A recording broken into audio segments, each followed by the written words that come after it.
రాష్ట్రంలో ఉండే 2,62,00,000 మంది మహిళలకు విజ్ఞప్తి చేస్తున్నా. ఈరోజు నేను చేసిన కార్యక్రమం స్వాతంత్ర దిన సందర్భంగా చేశాను. మీకు ఆర్థిక స్వాతంత్రం కల్పించడమే నేను ధ్యేయంగా పనిచేస్తున్నా. నేను గాని పవన్ కళ్యాణ్ గారు గాని బీజేపీ గాని తప్పకుండా మా ఆడబిడ్డలకు మహర్దశ వచ్చే వరకు మీకు మేము అండగా ఉంటామని హామీ ఇస్తున్నా. ఈరోజు మీ ఆనందం చూస్తున్నా. మీ ఆనందం కోసమే మేము పనిచేస్తున్నాం. నేను అందుకనే ఒక మాట చెప్పాం.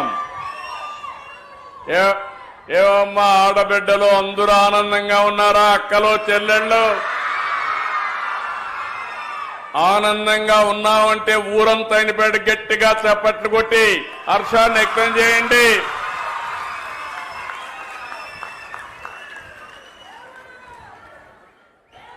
అందుకని ప్రధానమంత్రి గారు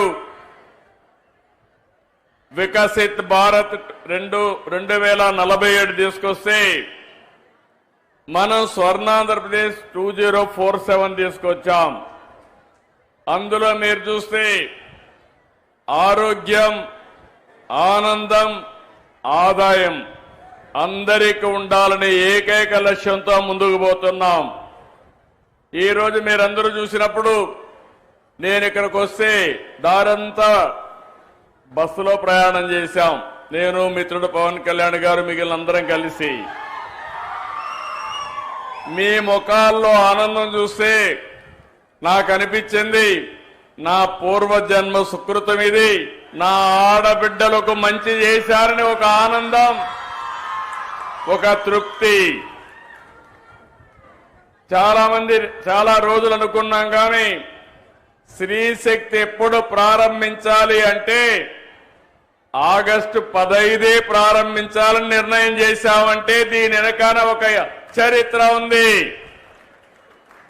మీకు ఆర్థిక స్వాతంత్రం తేవడం, ఆడబిడ్డల గౌరవాన్ని పెంచడానికి ఈ ఎన్డీఏ ప్రభుత్వం పనిచేస్తా ఉందని మరొకసారి మీ అందరికీ విజ్ఞప్తి చేస్తున్నా.